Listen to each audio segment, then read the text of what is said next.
this video, we are going to prove there are two results, namely regular space implies a Hausdorff space and Hausdorff space implies a Riemann space. Okay. And then second one, product of Hausdorff space is again a Hausdorff space. Okay. We know the definition of each of these things. In the class we have given the definition of a regular space. A space is regular if given a point x and a closure b not containing x. These two can be separated by means of disjoint open sets. And similarly, a space is Hausdorff if given any two distinct points, say x not equal to y, okay, then there are open sets u and v such that u containing x and v containing y, with u intersection v is f. And obviously we know that a T1 space is a space in which every single point set is closed. Single point set is closed. Okay. Let us start proving the first result. Okay. So assume that x is a regular space. Okay. You take x as a regular space.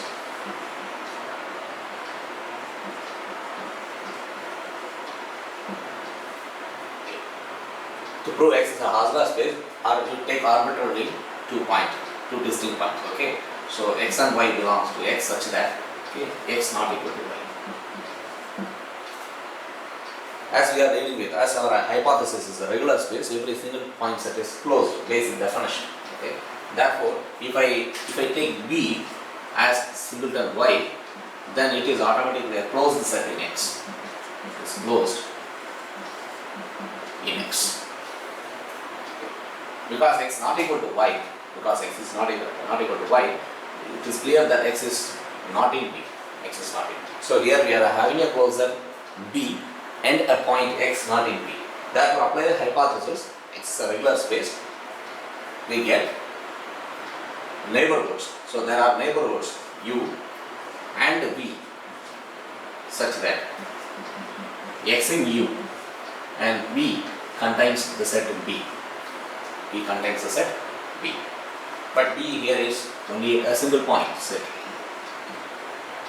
That is, there are neighborhoods u and v such that u containing x and v contains the set B with u intersection v is equal to empty.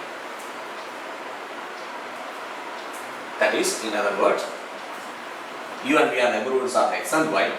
Okay, u and v are neighborhoods of x and y such that u intersection v is empty. So observe that you start with arbitrary point x with x and y with x not equal to y. You are ended with neighborhoods u and v, one containing the point x, the another containing the point y, such that their intersection u intersection v is empty, which proves that your x is a Hausdorff space. Okay, the first implication. Okay, now true. Now come to the second implication. So you assume that x is a Hausdorff space. So that x is a Hausdorff space.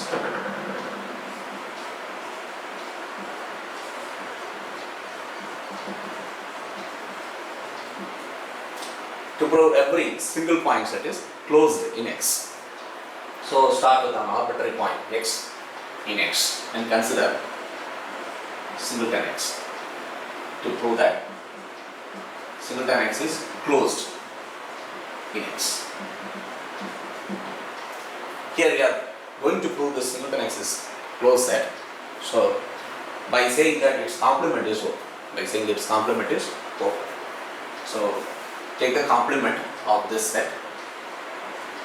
Okay, we are going to prove that this set is an open set. This set is an open set. Let y be any point in singleton X complement. Then immediately, because it is in the singleton X complement, this y is distinct from X.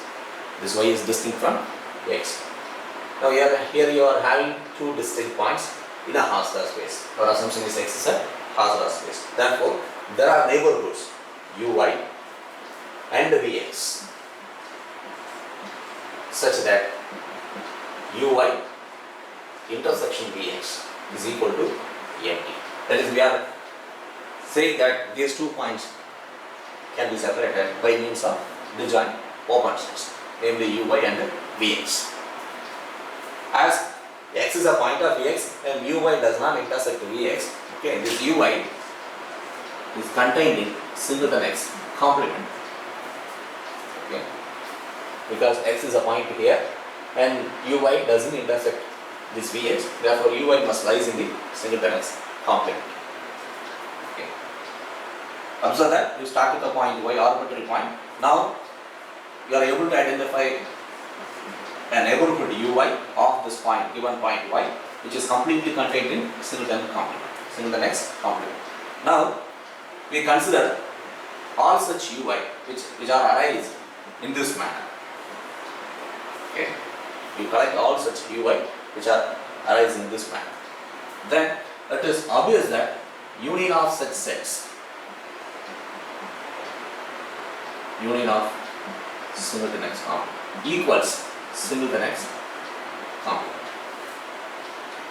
This equality, okay, these two are equal, can be proved in the following manner. You take any set in the left hand side union, so each one is subset of singleton x complement, therefore their union is also subset of singleton x complement. The first inclusion comes true. What about the second one? You start with the arbitrary point here, y belongs to singleton x complement. You go back to the other argument. If you give a point y in singleton x complement, we are obtaining uy in such a way that y is a member of that uy. Therefore, if you choose y here, y belongs to uy for the same y, y belongs to uy for the same y. Okay. Therefore, y is in the left hand side union, which means every point of the right hand side set is the point of the left hand side set. Okay. Therefore, this inclusion also comes true. Hence, equality follows. Now we are written, okay, this singleton x complement as union of neighborhoods. We are dealing with the topological space. Okay. Therefore, arbitrary union of open set is open, which means singleton x complement is open, which is our claim. Okay, which is our claim. To prove singleton x complement is open. Okay. Which immediately tells you that singleton x is closed. Singleton x is closed. Therefore, every Hausdorff space is now a T1 space, so which completes the first result. Okay. Now, we shall prove the second one. What is the second one? Product of Hausdorff space is a Hausdorff space. Product of Hausdorff space is a Hausdorff space, which means that we can give a collection of Hausdorff spaces in their product space. That is, product x alpha equivalent to the product topology is again a Hausdorff space. Okay. So you start with a collection x alpha. Alpha varies over some arbitrary index. Okay. X alpha is a collection of Hausdorff spaces. Collection of Hausdorff spaces.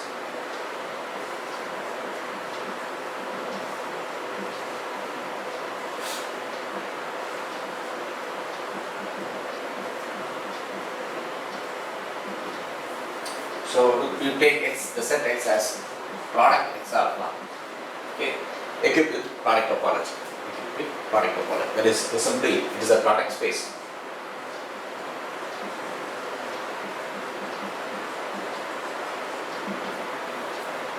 It's a product space. We are going to prove that this x is a product, is a Hausdorff space. This x is a Hausdorff space. So given fact is for each alpha, x alpha is a Hausdorff space. Okay.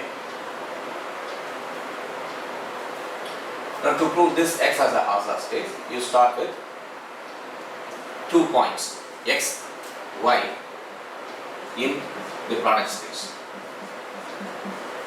Okay, x and y in product space with the assumption that x and y are distinct. It's not equal to y. As we know that points of x alpha is a j tuple. So here is a j tuple of elements. So x equal to x alpha, okay, and y is y alpha. So the j tuple of elements where each x alpha is a member of capital X alpha. Okay. Now we assume that x not equal to y, which means that there is an index.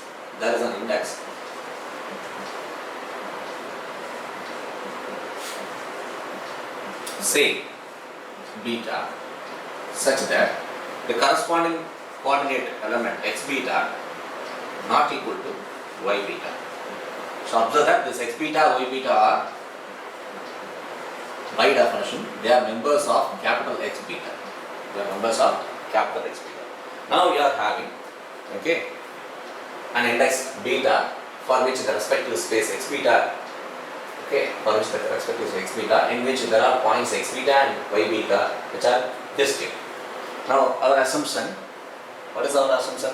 Each x alpha is a Hausdorff space. Therefore x beta is also a Hausdorff space in which there are two distinct points are given. So there are neighborhoods. So immediately you can apply the definition of the Hausdorff space to this x beta.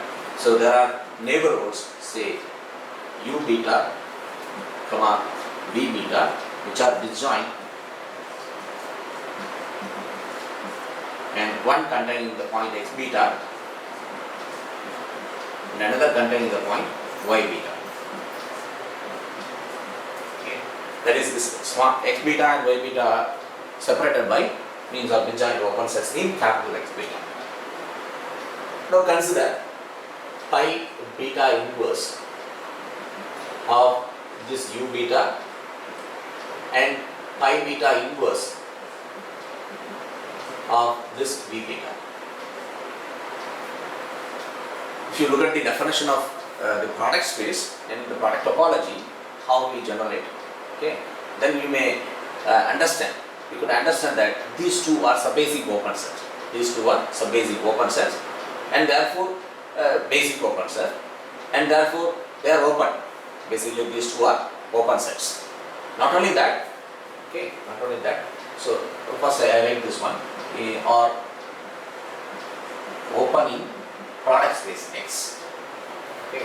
Not only that, this fact u beta intersection v beta, okay, implies that this intersection is empty. Okay. This is a good proof. Suppose there is a point Z, say Z alpha, okay, common to this set. If I choose this intersection as E, okay, if Z is common to these two sets, that is phi beta inverse of u beta and phi beta inverse of v beta, then what happens when you apply phi beta to this Z? Phi beta of Z is your Z beta. Phi beta of Z is Z beta. Okay. So phi beta of Z belongs to u beta. Also, this Z belongs to this set, will imply that phi beta of Z, namely Z beta, belongs to v beta. That is, u beta intersection v beta is non-empty, which contradicts this fact. Therefore, there is no common point between these two sets. Okay. So what we have, what is the information we have about this two? Phi beta inverse of u beta is an open set. Phi beta inverse of u beta is also an open set. They are disjoint. Okay. Also, this x, namely x alpha, is a member of phi beta inverse of u beta. Because when you take image of this x with respect to phi beta, namely your x beta will comes, that x beta is a member of u beta. Therefore, this x belongs to this set, and similarly y belongs to phi beta inverse of v beta. Summarize what we have done. We have started with arbitrary points x and y in the product set with x not equal to y. This will imply that there is an index for which x beta not equal to y beta, and that gives rise to two open sets, namely phi beta inverse of u beta and phi beta inverse of u beta in the product space, which contains x and y respectively, and whose intersection is empty. That is, given arbitrary distinct points in the product set, they can be separated by means of the joint open set in X, which proves that this product space is a Hausdorff space. This product space is a Hausdorff space. Okay. And therefore, you can say that this product space is a Hausdorff space, means that in that space, okay, you look at the earlier one, Hausdorff space implies a T1 space. So if you are having a collection of Hausdorff spaces, okay, and the product space, consider the product space, okay, then this becomes a Hausdorff space, and therefore it is a T1 space. That means every single point set is closed. It is. So I hope you understand these two results. Okay, we are going to use this here and there in the next videos. Okay, in the case of a regular space. Okay, thank you.